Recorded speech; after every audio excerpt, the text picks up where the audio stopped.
Hello, what's up, and welcome back to my channel. Today we're doing a video that was very highly requested, which is some general planning, productivity, and motivation based tips. Especially now with the whole lockdown and quarantine situation, a lot of people, including me, have been struggling with the whole productivity and motivation stuff. So today I'm just going to give you some general tips of mine to help you figure it out. So I like to consider myself kind of the planning expert around here. I'm a Virgo, which says a lot. I mean, my weekly schedule looks like this.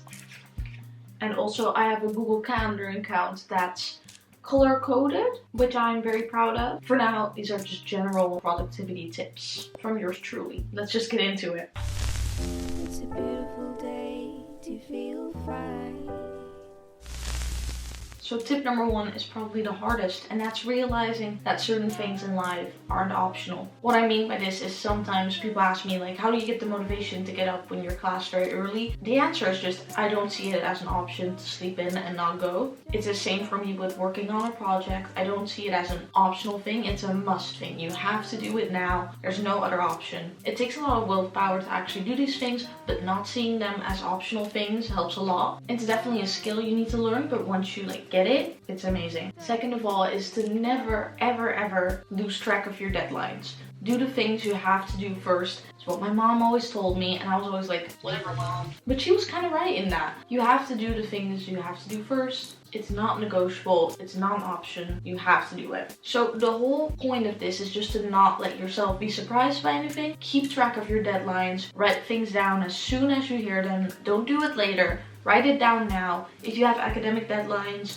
just make a post-it and stick it on your desk so you always see it. Not to stress you out, but so that you're aware. You need to be aware of exactly what you need to get done in the next week, in the next 2 weeks, what to do next month, all of that. Next up, I highly recommend you work with to-do lists. Now, don't go crazy with a to-do list. It can be so easy to just overload it. Don't do that. Start with things you can actually do. Be realistic about what you can do in a day. You can always add on to it, but it feels really bad to cross things off. So just start light, and then if you have more time, you can always add things. Now, if you have trouble getting started with your to-do list, add something on it that takes less than 5 minutes, such as dust one shelf or water your plants or anything. And the purpose of this is just to give you that satisfaction of crossing off one thing, and that makes you want to do more. It's kind of like a snowball effect. Once you get the small things out of the way, it's easier to go up to the bigger things. Similarly, if you have trouble getting started with a paper, just start by opening the document. Just start by putting page numbers on it, picking a font. If you have trouble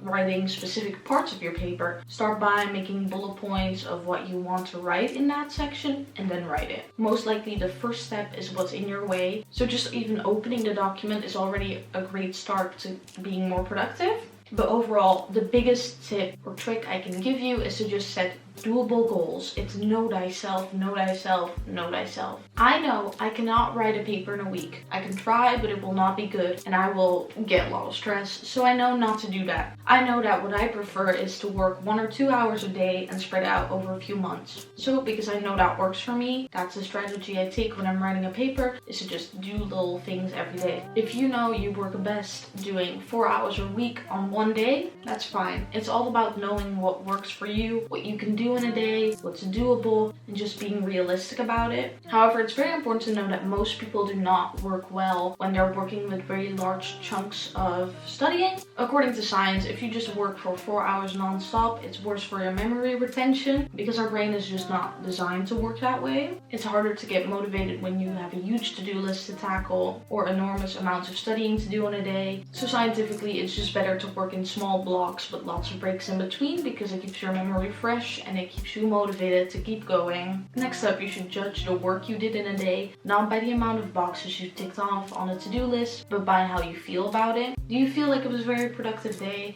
Do you feel happy about it? And that's great. Do you feel like you could have done more? It's not just about I ticked off 10 boxes, because 10 boxes could be nothing if it's water plants, clean floor. Then 10 boxes means nothing. Another tip I'd give in this area is to be very specific with your boxes. Don't just say, I'm gonna work on accounting. Do, I'm gonna make notes of accounting lecture 1. That way not only are the tasks more manageable, you also get to cross off more things. Dividing things into smaller tasks just makes it less daunting. So for example, if you want to clean your room, you can make a big box, clean your room, and then divide it into dust shelves, clean floors. And then once you've ticked off all the smaller boxes, you can tick off the big box, and it's just serotonin.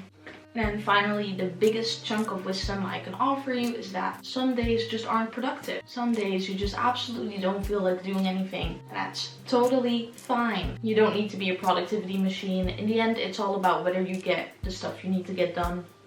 I'm just saying, by spreading things out, you could most likely save yourself a lot of stress and just be a little bit happier. But yeah, some days just aren't productive. Some days are more social days. Some days are more creatively productive. Some days are more academically productive. Some weeks you can't do anything at all, and other weeks you're just going against it and you're writing your entire paper in a week, and it feels good. And if it feels good, you should just keep doing it. So yeah, those were my very general productivity and motivation tips. Even though they were very broad, I hope they still helped you. If you did enjoy this video, please give it a like, subscribe, leave a comment, because it would really help me out, and I'll see you in the next video. Bye!